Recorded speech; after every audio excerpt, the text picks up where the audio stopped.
कौन सी भूल मेघनाद ने की थी कि हनुमान जी के ऊपर ब्रह्मास्त्र का प्रभाव नहीं पड़ा था। माता सीता जी का अमोद आशीर्वाद पाकर हनुमान जी को बड़ी प्रसन्नता हुई। उनसे बातचीत करते हुए उनकी दृष्टि अशोक वाटिका में लगे हुए तमाम सुंदर फल वाले वृक्षों पे गई। उन फलों को देखते ही उनकी भूख जाग उठी। उन्होंने सोचा कि इन फलों से मुझे अपनी भूख मिटा लेनी चाहिए। यह सोचकर उन्होंने माता सीता जी से उन फलों को खाकर अपनी भूख मिटाने के लिए आज्ञा मांगी। सीता जी ने उनकी बात सुनकर कहा, इस वाटिका की रक्षा में बड़े बड़े बलवान राक्षस लगे हुए हैं। फल खाने के प्रयत्न में उनके द्वारा तुम्हारी हानि हो सकती है। हनुमान जी ने कहा, मुझे उनका भय नहीं, आप मुझे आज्ञा दीजिए। सीता जी ने उनकी बात सुनकर कहा, ठीक है, तुम भगवान श्री रामचंद्र जी का स्मरण करके इन मीठे फलों को खाओ। सीता जी की आज्ञा पाकर महावीर हनुमान जी निर्भय होकर अशोक वाटिका में पहुंच गए।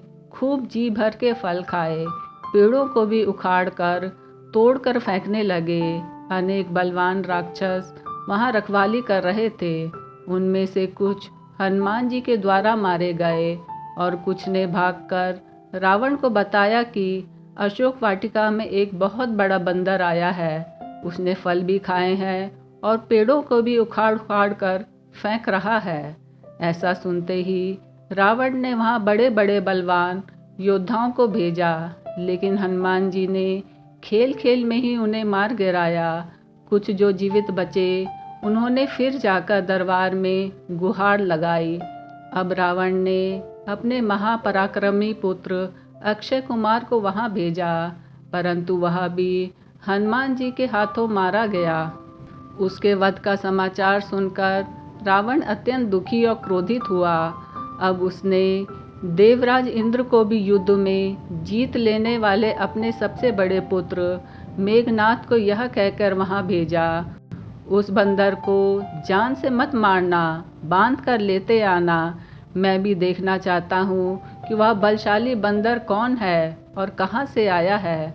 मेघनाद बहुत से बलवान योद्धाओं के साथ अशोक वाटिका की ओर चल पड़ा। हनुमान जी ने देखा कि यह अत्यंत भयानक और विकराल योद्धा सामने से आ रहा है। बस पहले तो उन्होंने मेघनाद के साथ आने वाले योद्धाओं को अपने शरीर से रगड़ रगड़ कर मार डाला। फिर एक पेड़ उखाड़कर उसके प्रहार से उसके रथ को घोड़ों सहित चकनाचूर कर दिया। इसके बाद एक जोर का मुक्का मेघनाद की छाती में मारकर वह फुर्ती से पेड़ के ऊपर जा बैठे। मेघनाद बेहोश होकर पृथ्वी पे गिर पड़ा। बेहोशी दूर होने के बाद उसने बहुत माया रची, लेकिन उसका हनुमान जी पे कोई प्रभाव नहीं पड़ा। अब उसने ब्रह्मा जी का दिया हुआ अचूक अस्त्र ब्रह्मास्त्र हनुमान जी पे चलाया। हनुमान जी ने सोचा, यदि मैं इस ब्रह्मास्त्र का अपने ऊपर कोई प्रभाव नहीं पड़ने देता तो उसका अपमान होगा, संसार में इसकी महिमा घट जाएगी। अतः ब्रह्मास्त्र की चोट लगते ही वह जानबूझकर बेहोश होकर पृथ्वी पे गिर पड़े। मेघनाद ने उन्हें नागपाश में बांध लिया। यही उससे भूल हुई। ब्रह्मास्त्र एक ऐसा अस्त्र है, यदि उसके ऊपर किसी दूसरे अस्त्र शस्त्र का प्रयोग कर दिया जाए तो उसका प्रभाव अपने आप समाप्त हो जाता है। इस प्रकार मेघनाद की भूल से हनुमान जी स्वयं ही ब्रह्मास्त्र के प्रभाव से छुटकारा पा गए। उन्हें उसका प्रभाव नष्ट करने की आवश्यकता ही नहीं पड़ी। जय श्री राम, जय हनुमान, जय श्री राम, जय हनुमान, जय श्री राम, जय हनुमान।